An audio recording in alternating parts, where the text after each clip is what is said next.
to Patristic Nectar Kids. I'm Kriya Destiny of Ascetic Life of Motherhood.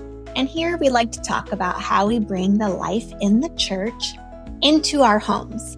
In particular, we're going to be learning more about Saint Herman of Alaska, who is one of the most well-known North America saints.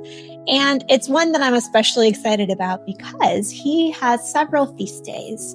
One being in December, which is like probably the main feast day. However, it happens to be the same day as Saint Lucia, who is another beloved saint with a lot of beloved traditions.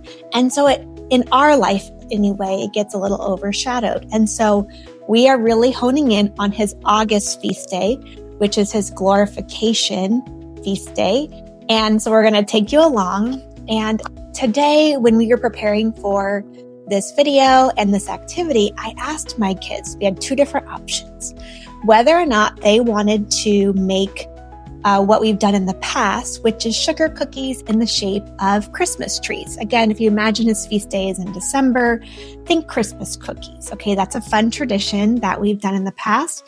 And the reason why they're in the shape of Christmas trees is because St. Herman lived in Alaska on Spruce Island. So they're well known for their spruce trees.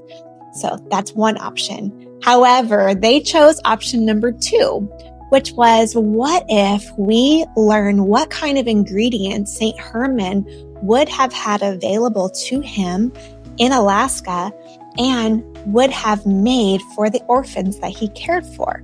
Because that's something we know about St. Herman, is that he started an orphanage in Alaska for the Aleutian people, and he gave them cookies. And so today we're going to be making some simple and humble cookies. They're probably more like a biscuit than they would be like cookies, but you can eat them and think about St. Herman and his generosity and his love that he had for all of the Alaskan people.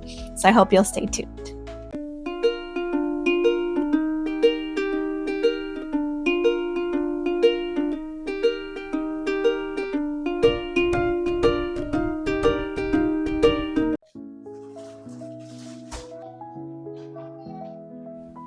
Today we are putting together some simple rustic honey cookies, and these are inspired by St. Herman, who was an ascetic who lived in Spruce Island in a harsh wilderness. So the foods that he would have had available to him would have been very simple or locally sourced and nutritious and filling.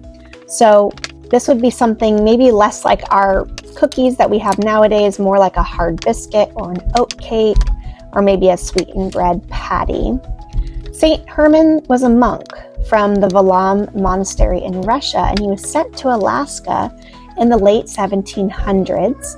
And he brought with him not only the Orthodox faith, but also a very deep compassion for the people he served, especially the Aleut children.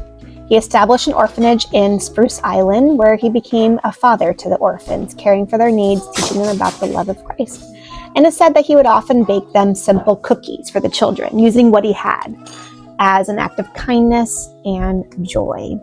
So the flour, that you find, we just use what we had available. He would have found flour, maybe some honey, locally sourced through the Russian posts. They would typically be made with some kind of animal fat, seal or bear fat.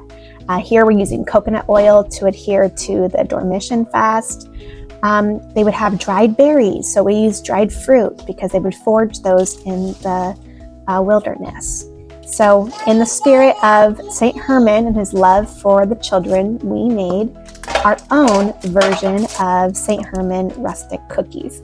Now these don't have any baking soda or baking powder, so they didn't really form like a normal cookie. So I went ahead and smashed these down to make them look a little bit more like cookies when they came out. And I think they look a little bit more aesthetically pleasing.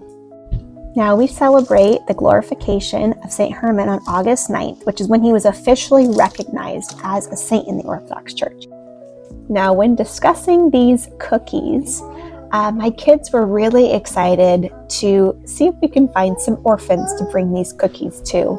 And I thought that was such a sweet gesture. I did have to explain that in America, we don't really have traditional orphanages, but there is an orphanage in Mexico that our church supports. And so I told the girls that we would make a special donation for the orphans in honor of St. Herman, which I thought was a very fun idea. Now, as you can tell, my kids ate literally every single one within a few minutes, and they loved them. So I hope you enjoyed our video. If you love this kind of content, please consider liking and subscribing to our channel. It really helps us grow and continue to make videos like this. And there's a film that you may want to check out if you want to learn more about the saints of North America. There's a film called Sacred Alaska. My children and I watched it a couple of weeks ago, which is where we got the idea to do cookies for St. Herman's feast day coming up. And so you'll learn about St. Herman and several other saints, including the newly canonized Saint Olga of Alaska. And so I really highly recommend this film. You can stream it on Prime Video. That's where we purchased it. So there's a couple of places to look for it. So check it out if you want to learn more about St. Herman. So I pray that whatever you do for this feast day and for the rest of the Dormition fast, I pray that it's a blessing to you and your family. Bye.